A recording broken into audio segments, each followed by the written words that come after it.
7 अप्रैल 2026 की तारीख इतिहास में ब्लैक ट्यूसडे के नाम से दर्ज हो सकती है। अमेरिकी राष्ट्रपति डोनाल्ड ट्रंप ने ईरान को 8 बजे का वो अल्टीमेटम दिया था जिसे ईरान के लिए डेथ वारंट कहा जा रहा था। ट्रंप ने साफ कर दिया था या तो हॉर्मुज स्ट्रेट खोल दो वरना रात 8 बजे के बाद ईरान में एक भी पावर प्लांट, एक भी ब्रिज नहीं बचेगा।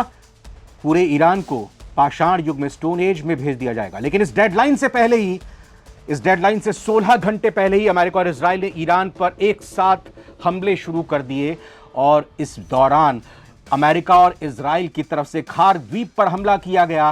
कौम शहर ईरान की राजधानी तेहरान से 125 किलोमीटर दूर, वहां पर हमला किया। जवाब में ईरान की तरफ से भी यूएई पर हमला किया गया क्योंकि अमेरिका के चेतावनी पर पहले ही ईरान ने कह दिया था कि अगर हमारे ऊपर हमला किया जाएगा तो इसका जवाब मिडिल ईस्ट के उन मुल्कों पर किया जाएगा हमला करके जो अमेरिका को शह दे रहे हैं। लेकिन इस बीच अमेरिका की फौज के खिलाफ पूरा ईरान सिर पर कफन बांधकर, सीना तान कर उठ खड़ा हुआ है। ईरान की आवाम ने अपने देश के पावर प्लांट्स और पुलों को बचाने का जो रास्ता चुना है उसने पूरी दुनिया को सन्न कर दिया है। ईरान की आम जनता, स्टूडेंट्स, खिलाड़ी, कलाकार अपने पावर प्लांट्स को बचाने के लिए उनके बाहर दीवार की तरह खड़े, इंसानी ढाल, ह्यूमन शील्ड बनकर खड़े हो गए हैं। तो क्या ट्रंप की सेना अब इन निहत्थे लोगों पर बम बरसाएंगे?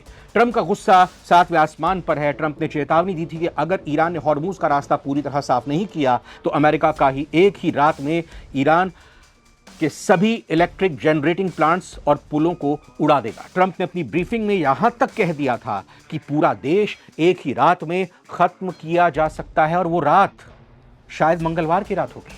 ट्रंप का लक्ष्य साफ है, ईरान की ऊर्जा व्यवस्था को पूरी तरह तबाह कर पूरे ईरान को अंधेरे में धकेल देना। लेकिन ईरान ने इसका जवाब बारूद से तो दिया ही दिया है, बल्कि इंसानी दीवार से वहां की आवाम ने भी मुंह तोड़ जवाब दिया है। जब हमला सिर पर है तो लोग बंकरों में छिपा करते हैं, लेकिन ईरान में मंजर उल्टा दिखाई दे रहा है। ईरान का खेल और युवा मंत्रालय के आह्वान पर हजारों युवा खिलाड़ी अपने पावर प्लांट्स के बाहर जमा हो गए हैं। ईरानी उपमंत्री अली रेजा रहीमी ने एक वीडियो संदेश में अपील की थी कि ये पावर प्लांट्स ईरान की संपत्ति हैं, पूंजी हैं, एसेट्स हैं। इन्हें बचाने के लिए हमें ढाल बनना होगा, हमें एक तरह से इनके लिए जमीन पर उतरकर इनकी रक्षा करनी होगी। अब ईरान के लोग कह रहे हैं कि अगर ट्रंप को हमारे पावर प्लांट उड़ाने हैं तो पहले हमें उड़ाना होगा। इसे दुनिया भर में इंसानी ढाल कहा जा रहा है। कूटनीतिक जानकार इसे ईरान का सुसाइडल कार्ड बता रहे हैं ताकि अंतर्राष्ट्रीय दबाव में ट्रंप को हमला रोकने पर मजबूर किया जा सके। लेकिन क्या अमेरिका मजबूर होगा?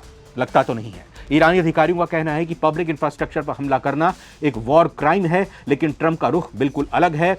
आज ताजा हमले कर भी दिए अल्टीमेटम खत्म होने से पहले ही कौम के ब्रिजेस पर। अब जब उनसे पूछा गया कि क्या वो वॉर क्राइम के आरोपों से डरते हैं तो उन्होंने साफ कहा था बिल्कुल नहीं। जी हां, बिल्कुल नहीं, ये जवाब ट्रंप की तरफ से आया था। इस बीच IAEA के चीफ राफेल ग्रॉसी ने भी बुशहर परमाणु प्लांट के पास बढ़ते खतरे पर गहरी चिंता जताई है।